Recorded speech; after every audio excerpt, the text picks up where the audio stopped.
A very good morning to all students. Today we are going to discuss resonance in LCR circuit. तो बेटा इसके लिए हम क्या करेंगे? L, C और R इंडक्टेंस, कैपेसिटेंस और रेजिस्टेंस तीनों को सीरीज में एक एसी सोर्स से कनेक्ट कर देंगे। हमने माना एक पर्टिकुलर इंस्टेंट ऑफ टाइम पे, किसी भी पर्टिकुलर इंस्टेंट पे इसमें जो करंट फ्लो हो रहा है वो है I equal to I not sine omega t. हमने इसके लिए पढ़ा था कि हमारे पास जो ग्राफ आता है सभी पीक वैल्यूज का वो कुछ इस वे से आता है। अगर करंट हमारा इस डायरेक्शन में है तो हमारा क्या होगा, वी आर इसी डायरेक्शन में होंगे, क्योंकि रेजिस्टेंस के लिए पोटेंशियल और करंट क्या होते हैं, सेम फेज में। हमारा क्या होगा, वी एल इस डायरेक्शन में होगा और VC इस डायरेक्शन में। ये हमने पीछे स्टडी किया था अगर करंट हमारा इस डायरेक्शन में है तो। सेकेंड, हमने ये सारी पीक वैल्यूज के लिए ग्राफ था। दूसरा ग्राफ हमने देखा था फॉर इम्पिडेंस के लिए कि अगर करंट हमारा इसी डायरेक्शन में है तो ये हमारी R की डायरेक्शन, यहाँ पे क्या होगा XL और यहाँ पे क्या होगा XC। तो हमने वहां पे केस स्टडी किया था। फर्स्ट केस था जब हमारा VL is greater than VC, वो हमने स्टडी किया था। Second case is when VC is greater than VL। और थर्ड केस जो हमने वहां पे सिर्फ थोड़ा सा बताया था, when VL equal to VC और we can say XL equal to XC। और इसी कंडीशन को हम क्या कहते हैं, जब ये दोनों इक्वल हो जाए VL इक्वल टू VC, हम इसे कहते हैं रेजोनेंस कंडीशन। रेजोनेंस कंडीशन और रेजोनेंस जब VL इक्वल टू VC हो जाए और XL इक्वल टू XC हो जाए। तो यहां पे क्या होगा, जब हम अगर इम्पीडेंस की बात करें, इस केस में इम्पीडेंस क्या होता था हमारे पास, Z equal to R square plus XL minus XC का होल स्क्वेयर, या फिर एक में होता था XC माइनस XL का होल स्क्वेयर, आप कोई भी ले लो। तो दोनों की पीक वैल्यू अगर सेम हो गई, इंडक्टर की और कैपेसिटर की, तो ये दोनों क्या हो जाएंगे, अपना अपना वैल्यू सेम होगी तो अपना अपना इफेक्ट क्या हो जाएगा, कैंसिल आउट हो जाएगा। बट एक चीज ध्यान रखना, इन दोनों की यहाँ पे वैल्यू सेम है बट डायरेक्शन नहीं। मीन्स वैल्यू सेम हो सकती है बट डायरेक्शन नहीं, क्योंकि ये क्या है, फेजर क्वांटिटी है। एक में करंट लैग्स कर रहा है और दूसरे में करंट लीड्स कर रहा है करंट को। तो डायरेक्शन अभी भी क्या है, 180 है इन दोनों के बीच का difference, out of phase. Second चीज, अगर ये दोनों इक्वल हैं VL और VC, तो ये दोनों एक दूसरे के इफेक्ट को क्या कर देंगे, कैंसिल आउट। और हम कह सकते हैं कि XC और XL का इफेक्ट क्या हो जाएगा, कैंसिल आउट। या फिर अगर ये दोनों इक्वल हैं तो ये क्या हो जाएगा हमारा 0 और Z इक्वल टू क्या आ जाएगा R। तो इस केस में हमारे पास ये क्या मिलता है, Z equal to R, means Z की ये क्या मिलती है हमें, minimum value of impedance. Means हम कह सकते हैं कि हमें रेजोनेंस पे इम्पीडेंस की क्या मिलेगी, मिनिमम वैल्यू मिलेगी। अनदर मेन थिंग, इसमें भी करंट और वोल्टेज हमारे क्या रहेंगे, सेम फेज में, Z इक्वल टू R। तो मीन्स हमारी वोल्टेज में यहाँ पे क्या लिख सकती हूँ, V equal to V not sine omega t, क्योंकि क्या है, सेम फेज में है। और एक चीज स्टूडेंट्स, ये क्या है, हमारा इम्पीडेंस क्या आ गया, मीन्स हम रेजोनेंस कंडीशन पे इम्पीडेंस हमारा मिनिमम है।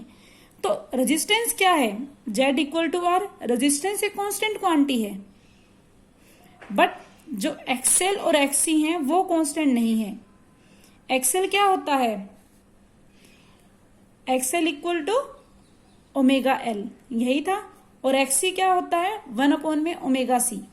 तो ये दोनों क्या है, फ्रीक्वेंसी पे डिपेंड करते हैं, जबकि हमारा रेजिस्टेंस है वो किसी पे डिपेंड नहीं कर रहा, फ्रीक्वेंसी वगैरह पे, वो एक कांस्टेंट क्वांटिटी है। तो at resonance impedance of the circuit is minimum. अब हम करंट की बात करते हैं, तो करंट हम कैसे लिख सकते हैं, और पीक वैल्यू ऑफ करंट क्या थी हमारे पास, V0 अपॉन में Z। तो Z जितना मिनिमम हो गया तो I क्या हो जाएगा, मैक्सिमम। तो हम क्या कह सकते हैं कि सर्किट का ओवरऑल इम्पीडेंस तो क्या हो गया, बहुत कम हो गया रेजोनेंस कंडीशन पे, लेकिन सर्किट का ओवरऑल करंट बहुत क्या हो जाएगा, ज्यादा हो जाएगा। तो हम क्या लिखेंगे, I0 maximum equal to V0 R। तो ये किस में आता था आपका, when AC circuit containing resistance only, और प्योरली रेजिस्टिव सर्किट की तरह ये क्या कर रहा है, बिहेव कर रहा है, और प्योरली रेजिस्टिव सर्किट में आपके current and voltage are in same phase. Means हम ये कह सकते हैं कि हम वोल्टेज की क्या है, फ्रीक्वेंसी वेरी कर सकते हैं, और किसी एक फ्रीक्वेंसी पर क्या हुआ, XL इक्वल टू XC हो गया, और ये इक्वल होते ही, रेजोनेंस कंडीशन होते ही क्या होगा, हमारा इम्पीडेंस मिनिमम हो जाएगा और करंट हमारा मैक्सिमम हो जाएगा। अगर हम फाई की बात करें, इसको अनदर वे से समझना चाहें, तो अगर फाई की बात करूं तो मेरे पास टेंजेंट फाई हमने क्या पढ़ा था कि टेंजेंट फाई क्या होता है, XL माइनस XC अपॉन में R। तो अगर XL XC के इक्वल है, मीन्स ये टर्म क्या होगी, जीरो, तो पूरा tangent phi equal to zero. और कब होता है tangent zero, when phi equal to angle कितना है, जीरो। तो मीन्स क्या हुआ, टेन फाई मीन्स करंट और वोल्टेज में कोई फेज डिफरेंस नहीं है, both are in same phase. अब हम वैल्यू निकालना चाहते हैं रेजोनेंट फ्रीक्वेंसी की। तो रेजोनेंट फ्रीक्वेंसी के लिए हमें क्या पता होना चाहिए, कंडीशन फॉर रेजोनेंस। तो कंडीशन क्या है रेजोनेंस की, XL इक्वल टू XC, ये हमारी क्या है, रेजोनेंस कंडीशन। तो XL equal to XC, XL हमारे पास क्या है, ओमेगा L, हम पढ़ चुके हैं, इंडक्टिव रिएक्टेंस, कैपेसिटिव रिएक्टेंस, यही होते थे, और ये किसके इक्वल है, 1 अपॉन में ओमेगा C। मैंने डिफरेंस के लिए कि रेजोनेंस कंडीशन है ओमेगा नोट ले लिया, तो क्या हो जाएगा, omega not square equal to 1 upon में LC। Omega not equal to क्या आ गया, 1 अपॉन में अंडर रूट LC। ये आ गया हमारे पास एक फॉर्मूला। अगर हमें रेजोनेंट फ्रीक्वेंसी के फॉर्म में लिखना है, F के फॉर्म में लिखना है, आपको पता ओमेगा क्या होता है, 2 पाई F नोट ले लेते हैं अपॉन में 1 अपॉन में अंडर रूट LC। तो F नोट क्या आ जाएगा आपका, 1 अपॉन में 2 पाई अंडर रूट LC, और ये हमारे पास क्या है, रेजोनेंट फ्रीक्वेंसी। ओके, तो अभी तक हमने क्या देखा, हमने देखा कि अगर हम मान लें कि हमने L, C और R को सीरीज में कनेक्ट कर दिया विद एन AC सोर्स, तो वहां पे 3 कंडीशन आती है। फर्स्ट और सेकंड कंडीशन हम लास्ट वीडियो में पढ़ चुके हैं। Third condition when VL equal to VC, उस कंडीशन को हम क्या बोलते हैं, रेजोनेंस कंडीशन। तो जब, और we can say XL equal to XC, जब XL इक्वल टू XC होगा तो हम देखते हैं कि जब हमारी ये रेजोनेंस कंडीशन होगी, या फिर हम कह सकते हैं एट रेजोनेंस, इम्पीडेंस सर्किट का क्या हो जाएगा, सर्किट का ओवरऑल इम्पीडेंस बहुत कम, और ओवरऑल करंट क्या हो जाएगा, बहुत ज्यादा। First thing. सेकेंड, हमने क्या देखा कि ये जो किसकी तरह बिहेव करेगा हमारे सीरीज में, प्योरली रेजिस्टिव सर्किट की तरह। थर्ड, हमने देखा current and voltage are in same phase. और नेक्स्ट हमने निकाल ली रेजोनेंट फ्रीक्वेंसी, जो क्या आएगी, ये दोनों फॉर्मूले। Okay, next we will discuss about graphs. यहाँ पे जितने भी ग्राफ्स आ रहे हैं हम सबकी बात करेंगे। तो ग्राफ बनने से पहले आपको ये चीज पता होनी चाहिए, सबको याद होनी चाहिए कि क्या है, इंडक्टिव रिएक्टेंस किसके इक्वल होता है, ओमेगा L, और हम क्या कहते हैं, 2 पाई F इंटू L। और XC कैपेसिटिव रिएक्टेंस किसके इक्वल होता है, 1 अपॉन में omega C, which can be written as 1 upon 2 pi F into C. और आर तो क्या है, फ्रीक्वेंसी पे डिपेंड ही नहीं करता, वो तो एक कांस्टेंट क्वांटिटी है। तो अगर हम फर्स्ट ग्राफ बनाना चाहें, अगर हम एक्सएल, एक्ससी और आर तीनों के साथ ग्राफ बनाते फ्रीक्वेंसी का, किसके साथ, एक्सएल, एक्ससी और आर का ग्राफ अगर फ्रीक्वेंसी के साथ बनाते हैं तो हम क्या देखते हैं, ये हमने माना कि क्या है, फ्रीक्वेंसी। तो अगर मैं बात करूं, एक्सएल क्या है, फ्रीक्वेंसी के डायरेक्टली प्रोपोर्शनल, एक्ससी क्या है, इनवर्सली प्रोपोर्शनल, और आर क्या है, फ्रीक्वेंसी पे डिपेंड ही नहीं कर रहा। तो एक्सएल डायरेक्टली प्रोपोर्शनल है तो आपका कैसा आएगा, कुछ इस तरह की लाइन आएगी। जबकि मैं सेकंड बनाना चाहूं, एक्ससी के लिए इनवर्सली प्रोपोर्शनल है, कुछ सही नहीं, इस तरह से आएगा। ये किसका आ गया, एक्ससी। आर क्या है, फ्रीक्वेंसी पे डिपेंड नहीं करता, उसको कहीं से बना दो, यहां से कोई फर्क नहीं पड़ता, आप कहीं से ही बना सकते हो। ये हो गया मेरा आर। तो ये पॉइंट जो आपको दिख रहा है, जहां पर एक्सएल और एक्ससी दोनों क्या हो रहे हैं, कोइंसाइड हो रहे हैं, और वी कैन से जहां पर दोनों पॉइंट बराबर हैं, इसको हम बोलते हैं रेजोनेंट फ्रीक्वेंसी, एफ नोट से। ओके, इसको हम क्या बोलेंगे, रेजोनेंट फ्रीक्वेंसी। आर कहीं भी हो सकता है, आर को मैं चाहूं तो यहां बना दूं, चाहूं तो यहां बना दूं, कोई मैटर नहीं है, क्योंकि आर क्या है, इंडिपेंडेंट ऑफ फ्रीक्वेंसी। तो आर का कोई फर्क नहीं पड़ता, कहीं पे भी बना दो। बट ये दोनों पॉइंट्स जहां मीट हो रहे, इसको हम क्या नाम देते हैं, resonant frequency. Next we will discuss about second graph, that is Z versus frequency, means impedance versus frequency हम देखते हैं। तो आपने ये चीज देखी हुई है कि इम्पीडेंस क्या है, इसमें R square plus XL minus XC का स्क्वेयर, यही था हमारा इम्पीडेंस। अगर मैं इसको सोल्व करके लिखना चाहूं तो क्या आ जाएगा, आर स्क्वेयर प्लस ये किसके इक्वल होता है, 2 पाई एफ एल माइनस में 1/2 पाई एफ सी। ये पीछे बता चुकी हूँ, XL equal to omega L, बार बार बताने की जरूरत नहीं है यहाँ पर। तो ये हमारा आ गया। तो अगर हम देखें एफ की वो फ्रीक्वेंसी को हम क्या रखें, स्मॉल रखें। अगर फ्रीक्वेंसी को स्मॉल रखूंगी तो मेरी ये क्या आ जाएगी, कोई भी वैल्यू रखी, ये टर्म तो बड़ी आएगी, सॉरी ये टर्म स्मॉल आएगी, बट ये टर्म क्या आ जाएगी पूरी, मतलब एक्ससी की, एक्सएल की वैल्यू तो क्या आएगी, स्मॉल आएगी, फ्रीक्वेंसी स्मॉल है तो। बट एक्ससी क्या है, इनवर्सली प्रोपोर्शन, मीन्स ये वैल्यू हमारी क्या आएगी, बड़ी। तो ओवरऑल क्या है, ये जितनी ज्यादा स्मॉल नहीं, ओवरऑल वैल्यू क्या है, बड़ी ही रहेगी। सब्ट्रैक्ट करेंगे स्क्वायर तो हमें क्या मिली, जो मतलब इम्पीडेंस है हमारा वो क्या रहेगा, लार्ज ही रहेगा। सेकेंड केस, अगर मैं फ्रीक्वेंसी को लार्ज रखूं, अगर मैं फ्रीक्वेंसी को बड़ी रखती हूं तो एक्सएल में क्या है, फ्रीक्वेंसी के डायरेक्टली प्रोपोर्शनल, मीन्स ये वैल्यू हमारी क्या आएगी, बड़ी आएगी।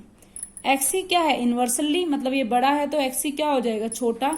ये वैल्यू बड़ी, ये छोटी, बहुत छोटी, तो ज्यादा फर्क नहीं पड़ेगा। एक ये मान लो 1000 है, ये 2 है, और ये मैं कह 10,000 है और ये 2 है, तो कोई ज्यादा डिफरेंस नहीं है। वैल्यू ओवरऑल अब भी क्या रहेगी, बड़ी ही रहेगी। तो जेड अभी भी क्या रहा इस केस में, दोनों का डिफरेंस लार्ज। तो हमने क्या देखा कि जब फ्रीक्वेंसी छोटी है, स्मॉल है, तब भी जेड की वैल्यू लार्ज आ रही है और हाई आ रही है, और जब फ्रीक्वेंसी लार्ज है, बड़ी है, तब भी जेड की वैल्यू या इम्पीडेंस क्या आ रहा है, हमारा हाई ही आ रहा है। तो हमने देखा चाहे क्या हो, फ्रीक्वेंसी छोटी हो फ्रीक्वेंसी की वैल्यू, चाहे बड़ी हो, लेकिन हमारा इम्पीडेंस क्या आ रहा है, हमें दोनों ही केसेस में लार्ज आ रहा है। तो जब मैं ग्राफ बनाऊंगी दोनों के बीच, जेड इम्पीडेंस और फ्रीक्वेंसी के लिए, थोड़ा टेढ़ा हो गया, कोई नहीं, तो स्मॉल के लिए भी क्या है, लार्ज है जेड, उसके लिए भी जेड। तो आपका ग्राफ कुछ इस तरह का बनेगा। अंडरस्टैंड, ये जेड है तो ये एफ है यहाँ पे। हाँ, बीच में कहीं जेड की वैल्यू मिनिमम होएगी, कहीं पे बीच में या मिनिमम होगी एट एफ नोट, उस पॉइंट को हम क्या बोल देंगे, एफ नोट। बीच में जहाँ पे मिनिमम होगी, किस पॉइंट पे मिनिमम होगी इम्पीडेंस, इक्वल टू आर, जहाँ पे अदरवाइज दोनों एंड्स पे जेड की वैल्यू क्या रहेगी, ज्यादा ही रहेगी। ओके, नेक्स्ट अगर मैं थर्ड ग्राफ को स्टडी करें, between I note peak value of current versus frequency, तो हमने ये क्या है करंट और ये क्या है फ्रीक्वेंसी, दोनों के बीच अगर मैं ग्राफ बनाती हूं तो उससे पहले एक रिलेशन देखो, V I naught equal to V naught upon में जेड। तो अगर जेड हमारा क्या आ रहा है, मिनिमम आ रहा है, तो करंट हमारा क्या आएगा, मैक्सिमम आएगा। मीन्स इन दोनों पॉइंट पे जेड क्या है, मैक्सिमम, तो इन दोनों के लिए करंट हमारा क्या होगा, मिनिमम होगा। और यहाँ पे मिनिमम है तो यहाँ पे हमारा करंट क्या हो जाएगा, मैक्सिमम। मीन्स जस्ट इसका क्या आएगा, अपोजिट ग्राफ आएगा बिल्कुल। ओके, तो हमारा ग्राफ कैसा आ जाएगा इस केस में, कुछ इस तरह का। ओके, और इसको हम क्या नाम देंगे, आई नोट मैक्सिमम। बहुत ही सिंपल ग्राफ है, अगर आप समझने की कोशिश करो तो इसके क्या है, यहां से रिलेशन से देखो और आप इस वे से बना सकते हो। नेक्स्ट जो फोर्थ ग्राफ है हमारा पावर। पावर का फैक्टर मैंने अभी आपको करवाया नहीं है, टॉपिक नेक्स्ट वीडियो में करवाती हूं, बट पावर का तब तक का फॉर्मूला याद रखो। पावर का फॉर्मूला क्या होता है आपका, V RMS value of potential और RMS value of current into cos phi. लेकिन हमने क्या देखा, रेजोनेंस के समय क्या है आपका, current and potential are in same phase. Same phase में है तो मीन्स फाई क्या है, 0 है। हमने यहाँ पे देखा है ये रेजोनेंस की एक्सएल और एक्ससी का इफेक्ट खत्म हो जाएगा, जेड इक्वल टू आर और करंट, और हम कह सकते हैं पोटेंशियल क्या है, सेम फेज में। अगर सेम फेज में है तो फाई क्या हो गया, 0, और कोस 0 क्या होता है, 1। तो हमारे पास पावर क्या आ जाएगी यहाँ पे, V R M S into I R M S into 1 लिखने की जरूरत नहीं है, नहीं तो लिख दो। तो वी आर एम एस को हम क्या लिख सकते हैं, वी नोट अपॉन में √2, आई आर एम एस को आई नोट अपॉन में √2 लिख सकते हैं। और अभी हमने यहाँ पे देखा है कि मैक्सिमम करंट मिल रहा है हमें एट क्या है, वी नोट, जेड को हम आर, इस कंडीशन पे हमें मिल रहा है।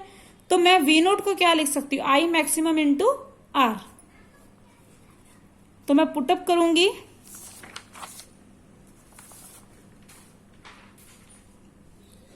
तो मेरे पास पावर क्या आ जाएगी यहाँ पे, I naught maximum into R into I naught upon में √2 क्या हो जाएगा, 2।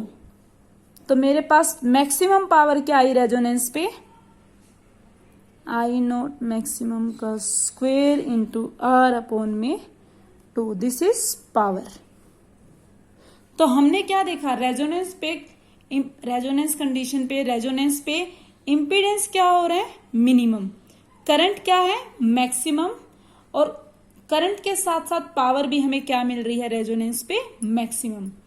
Like I am giving just an example, like अगर कोई बल्ब लगाया तो रेजोनेंस पे इसकी ब्राइटनेस या वो ब्राइटली ग्लो करेगा। जब रेजोनेंस कंडीशन आएगी एकदम से वो ब्राइटली ग्लो करेगा। जैसे हम कह दो अगर रेडियो की हम ट्यूनिंग सेट कर रहे हैं, फ्रीक्वेंसी वगैरह, तो एकदम शार्पनेस, क्लियर वॉइस आएगी एट रेजोनेंस पे।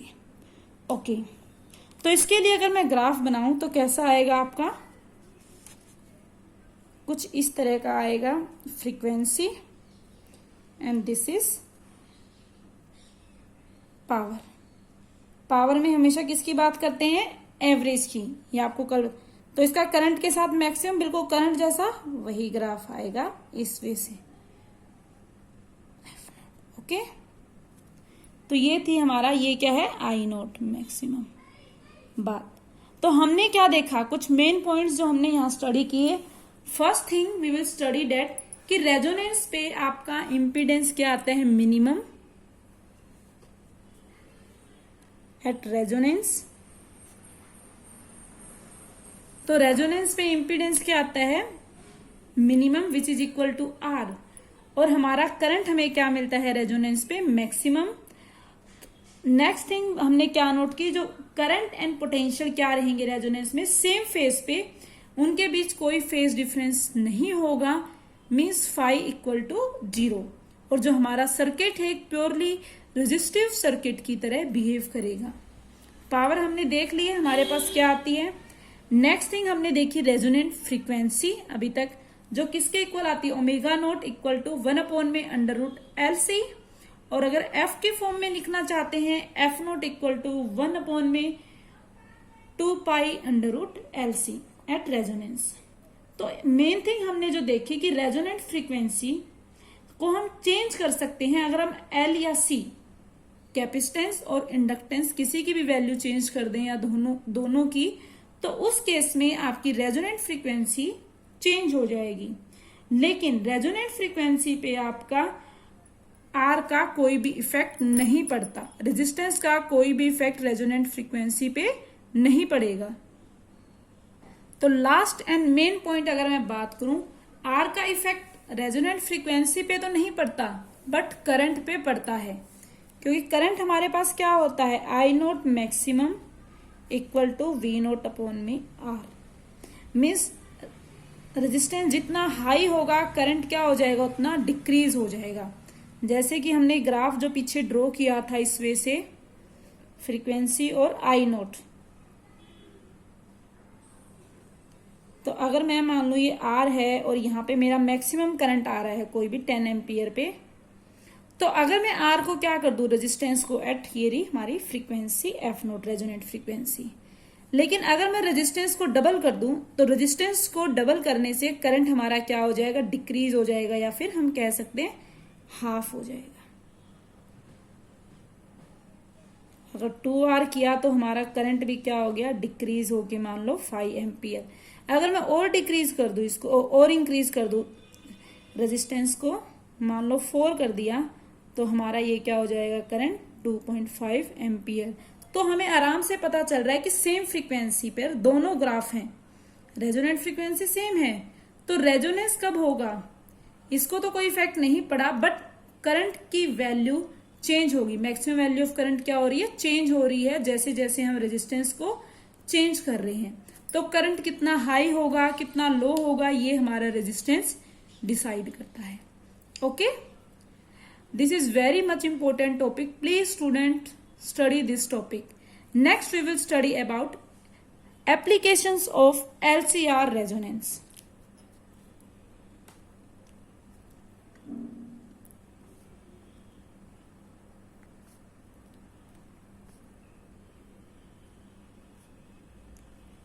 Application of LCR resonance.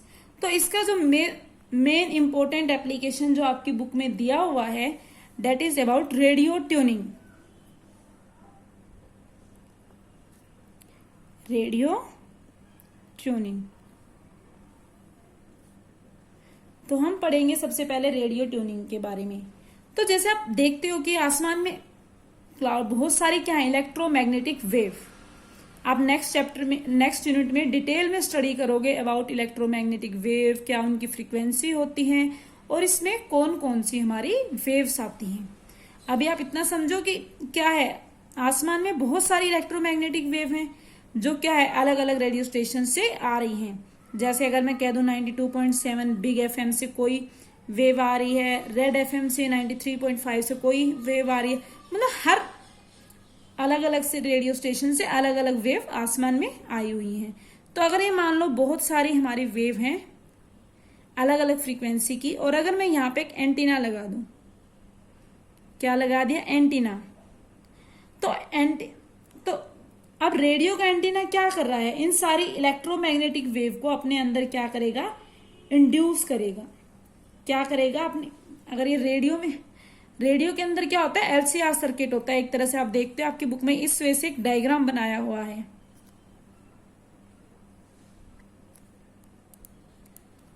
ये RCN L। तो रेडियो के अंदर एक एलसीआर सर्किट होता है। तो जब ये एंटीना क्या करता है, इलेक्ट्रोमैग्नेटिक वेव को अपने अंदर इंड्यूस करता है, इन सभी इलेक्ट्रोमैग्नेटिक वेव की जो वोल्टेज है यहाँ क्या हो जाएगी, इंड्यूस हो जाती है। जितनी भी इनकी वोल्टेज है यहाँ इंड्यूस हो जा रही है, और एंटीना सभी वेव्स को क्या किए हुए है, पकड़े हुए है, जितनी भी आसमान में है। ऐसा तो है नहीं यहाँ पे अलग है, मतलब कहीं की अलग, आप साउथ साइड जाओगे तो वहां एक दो अलग होंगी कोई, तो हर ऐसा नहीं कि इन्हीं तीन को पकड़े हुए हैं, इन्हीं चार को। जो आपका ये एंटीना है हर तरह की वेव्स को पकड़े हुए है, जितनी भी आसमान में है। और रेडियो के अंदर क्या होता है, एलसीआर सर्किट, तो इसके अंदर ये सारी पोटेंशियल, रेडियो के अंदर भी ये सारी पोटेंशियल इंड्यूस हो जाएंगी। कैसे इंड्यूस होगी, आपने म्यूचुअल इंडक्शन पढ़ा हुआ है, उसकी हेल्प से ये सारी वोल्टेज रेडियो के अंदर भी क्या होंगी, इंड्यूस होंगी। जब सभी वेव्स आ रही हैं तो हमें एक पर्टिकुलर चैनल कैसे सुनाई पड़ता है, अब इतनी सारी वेव्स आ रही हैं सब, तो ऐसा कैसे होता है कि जब हम 92.7 लगाते हैं तो हमें वही सुनाई देता है, दूसरा लगाते हैं दूसरा सुनाई देता है, मतलब एक पर्टिकुलर चैनल ही कैसे सुनाई पड़ता है। It's all due to radio tuning. तो रेडियो ट्यूनिंग में हम क्या करते हैं, रेडियो की जो नोब है आप उसको रोटेट करते हो, तो रेडियो की नोब को रोटेट करने से क्या होता है, कैपेसिटेंस मतलब सी की वैल्यू चेंज हो जाती है। तो हम क्या करते हैं, जैसे ही हम रेडियो की नोब को रोटेट करते हैं तो मीन्स क्या हुआ कि हम सी और एल की वैल्यू एडजस्ट करते हैं, चेंज हो जाती है। जब सी और एल की वैल्यू हम चेंज कर रहे हैं मीन्स हम क्या करते हैं, रेजोनेंट फ्रीक्वेंसी, क्योंकि रेजोनेंट फ्रीक्वेंसी क्या थी आपकी 1/2 पाई √L C। तो जब हमने नोब चेंज किया, वैल्यू एडजस्ट की सी और एल की, means we have adjust the value of resonant frequency. मान लिया कि मैंने रेजोनेंट फ्रीक्वेंसी को सेट कर दिया 92.7 हर्ट्ज पर। ओके, तो अब क्या होगा, इस फ्रीक्वेंसी पर जो वोल्टेज इंड्यूस हो जाएगी, तो हम क्या देखेंगे, इस फ्रीक्वेंसी के करस्पॉन्डिंग जो वोल्टेज इंड्यूस होंगी उसके लिए करंट और पावर दोनों क्या होंगे, मैक्सिमम होंगे। जैसे अगर मैं ग्राफ यहां देखें, F and this is I node, तो इस रेजोनेंट फ्रीक्वेंसी में मैंने क्या लिया है 92.7 FM, 92.7, तो इसके लिए हमारी करंट और पावर दोनों क्या होंगी, मैक्सिमम होंगी। बाकी फ्रीक्वेंसी की वजह से ऐसा नहीं है कि करंट नहीं बनता, बट इस फ्रीक्वेंसी पे हमारा करंट क्या होगा, मैक्सिमम होगा, बाकी की वजह से थोड़ा कम होगा। हम एक सेकंड पॉइंट भी लेते हैं, जैसे यहां पे भी कुछ फ्रीक्वेंसीज होंगी, यहां पे भी होंगी कुछ फ्रीक्वेंसी, और भी फ्रीक्वेंसीज होंगे, ऐसा नहीं यहाँ पे 91 पॉइंट मान लो 7 है, 93 है, मतलब लार्ज नंबर ऑफ फ्रीक्वेंसी है। बट हम मानते हैं यहाँ पे जो ये मान लिया हमने एक और पॉइंट I0/√2, तो हम मानते हैं I0 से I0√2 के बीच के जो फ्रीक्वेंसीज, और वो कहते हैं करंट की आवाज हमें सुनाई पड़ती है। इसके बीच में जितनी फ्रीक्वेंसीज लाई कर रही हैं उन सभी की आवाज हमें चैनल्स की सुनाई पड़ती, सबसे क्लियरली ये होगी, बट ये भी हमें सुनाई पड़ेंगी। इसके बाद वाली जो I0√2 से नीचे है वो हमें सुनाई नहीं पड़ती, उनको हम फिल्टर की हेल्प से क्या कर देते हैं, कट कर देते हैं। तो हमने क्या देखा, अगर आपको बहुत ही अच्छी ट्यूनिंग चाहिए तो हमारा ये क्या होनी चाहिए, पीक शार्प होनी चाहिए। जितनी ज्यादा शार्प होगी करंट, वो एक ही फ्रीक्वेंसी पकड़ेगी, ऐसा नहीं है नंबर ऑफ फ्रीक्वेंसी पकड़ रही है। नहीं तो कभी कभी नहीं होता कि हम जो जल्दी जल्दी जब फास्टली उसको घुमाते हैं तो साथ में एक फ्रीक्वेंसी पकड़ ली, वो कुछ न्यूज सुना रही है, साथ में दूसरी फ्रीक्वेंसी कैच होगी जो सॉन्ग सुना रही है आपको। तो इसलिए हम जितनी शार्प रखेंगे इसको उतनी हमारी ट्यूनिंग अच्छी होगी। सेकेंड थिंग, ग्राफ की विड्थ भी क्या होनी चाहिए, कम होनी चाहिए, और जितनी विड्थ कम होगी उतनी ही क्या होगी, इसको हम क्या कहते हैं, एक तरह से हम जो ग्राफ की विड्थ हम कह रही थी, विड्थ को हम क्या बोलते हैं, बैंड विड्थ, जिसको डेल्टा ओमेगा से डोनेट करते हैं। तो बैंडविड्थ जितनी कम होगी उसकी शार्पनेस और जितनी कम होगी उतनी हमारी ये ट्यूनिंग अच्छी होगी। तो हमने क्या देखा कि गुड ट्यूनिंग के लिए आपकी क्या होना चाहिए, शार्प रेजोनेंस, क्या देखा हमने, शार्प रेजोनेंस, एंड क्या होनी चाहिए, बैंडविड्थ स्मॉल होनी चाहिए। ओके, तो स्टूडेंट्स हम क्या मान लेते हैं, मान लो यहाँ पे जो फ्रीक्वेंसी आ रही है इनको हमने नाम दे दिया ओमेगा 1 एंड इसको हमने नाम दे दिया ओमेगा 2 और ये हमारी होगी सेंटर वाली ओमेगा नॉट या रेजोनेंट फ्रीक्वेंसी। तो हम मानते हैं कि सभी चैनल बहुत अच्छे आएंगे, ये चैनल और ये चैनल यहां तक, बट इसके बाद के जो चैनल है यहाँ पे नीचे भी तो कुछ फ्रीक्वेंसीज हैं, इसके बाद वाले जो चैनल हैं उसको हम फिल्टर से क्या कर देते हैं, कट कर देते हैं। तो ओमेगा 1 और ओमेगा 2 से ऊपर वाली जितनी फ्रीक्वेंसी हैं यहाँ पर, इनके बीच में जितनी भी फ्रीक्वेंसी होंगी सभी के वोल्टेज के लिए करंट क्या होगा, काफी ज्यादा होगा और पावर भी क्या होगी, ज्यादा होगी। लेकिन इसके ओमेगा 1 ओमेगा 2 से नीचे वाली जितनी भी फ्रीक्वेंसीज हैं उनके लिए करंट और पावर दोनों ही बहुत कम होंगे और वो हमें सुनाई नहीं देती। इसलिए next we will discuss about जो रीजन फ्रीक्वेंसी, ये जो रीजन है फ्रीक्वेंसी का, हम कह सकते हैं फ्रीक्वेंसी के जिसके लिए करंट क्या है, आई नोट मैक्सिमम है, ये मैक्सिमम वैल्यू आई नोट मैक्सिमम अपॉन √2 से आई नोट मैक्सिमम तक जाए और फिर यहीं तक वापस आए, तो इस रेंज को हम क्या बोलते हैं, पूरे को बैंड विड्थ। तो इसको हम क्या नाम देते हैं, डेल्टा ओमेगा। ओके, तो हम क्या लिखेंगे कि डेल्टा ओमेगा क्या है, बैंडविड्थ। और बैंडविड्थ के लिए क्या होना चाहिए, ओमेगा 1 ओमेगा 2 बहुत ही स्मॉल होने चाहिए, मतलब वो पास होने चाहिए, जितने पास होंगे उतना ही अच्छा होगा। तो मीन्स बैंडविड्थ के अंदर जितनी फ्रीक्वेंसी फॉल करेंगे उन फ्रीक्वेंसीज के अंदर जितने भी चैनल होंगे उनके लिए करंट काफी ज्यादा होगा और कह दो हम पावर काफी ज्यादा होगी, तो हम कह सकते हैं उनकी आवाज हमें उतनी ही क्लियरली सुनाई देगी। तो हम इन शॉर्ट में क्या लिख सकते हैं, बैंडविड्थ कहां से कहां तक है, आई नोट मैक्सिमम √2 से आई नोट मैक्सिमम और दोबारा कहां तक आ रही है, आई नोट मैक्सिमम अपॉन में √2। यहाँ पे हमने क्या माना है, फ्रीक्वेंसी ओमेगा 1, यहाँ पे ओमेगा नॉट और यहाँ पे ओमेगा 2। ओके, तो ये हमारी सारी बातें थी।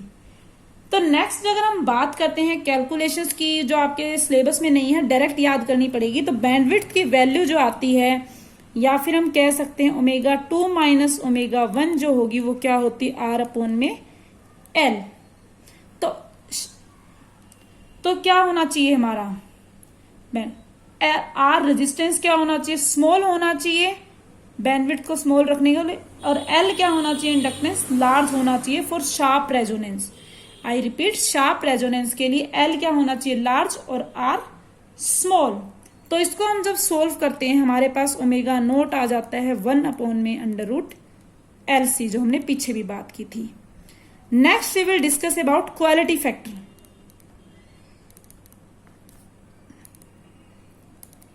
क्वालिटी फैक्टर या इसी को हम कहते हैं क्यू फैक्टर। क्वालिटी फैक्टर हमारा क्या होता है, या क्यू फैक्टर,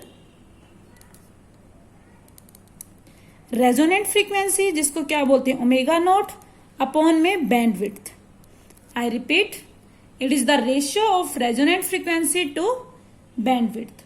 तो गुड ट्यूनिंग कहते हैं भाई इसकी क्वालिटी बहुत अच्छी है, इसकी क्वालिटी बहुत खराब है, तो हमें क्या चाहिए, क्वालिटी अच्छी चाहिए ताकि साउंड क्या आए, अच्छी आए। मीन्स हम क्या कहेंगे, गुड ट्यूनिंग के लिए क्या होनी चाहिए, एक तो शार्प रेजोनेंस होना चाहिए, एक बैंडविड्थ क्या होनी चाहिए, स्मॉल, और क्वालिटी फैक्टर क्या होना चाहिए, ज्यादा होना चाहिए। तो क्वालिटी फैक्टर ज्यादा होने के लिए हम क्या करेंगे, लार्ज क्वालिटी फैक्टर के लिए या लार्ज क्यू फैक्टर के लिए ओमेगा नॉट किसके इक्वल है, 1 अपॉन में √LC, और बैंडविड्थ R अपॉन में L। तो इनको जब सोल्व करेंगे हमारे पास क्यू फैक्टर क्या आ जाएगा, L अपॉन में R, 1 अपॉन में √LC। तो अगर हम क्या करें, अगर हम इसको फर्दर सॉल्व करेंगे तो हमारे पास क्या आ जाएगा, 1 अपॉन में R √L अपॉन में C। तो हमने देखा गुड ट्यूनिंग के लिए sharp resonance, small bandwidth and large Q factor होना चाहिए। स्टूडेंट आप इसको अच्छी तरह करोगे, this topic is very very important for exam. ये बोर्ड में मोस्टली पूछा ही जाता है आप लोग के एग्जाम में, तो इसको बहुत ही अच्छी तरह करोगे और इस पे बेस्ड न्यूमेरिकल्स जो आपकी बुक में दिए हुए हैं उसको आप क्या करोगे, सोल्व करोगे। ओके बेटा, that's all for today. Tomorrow हम न्यू टॉपिक स्टार्ट करेंगे।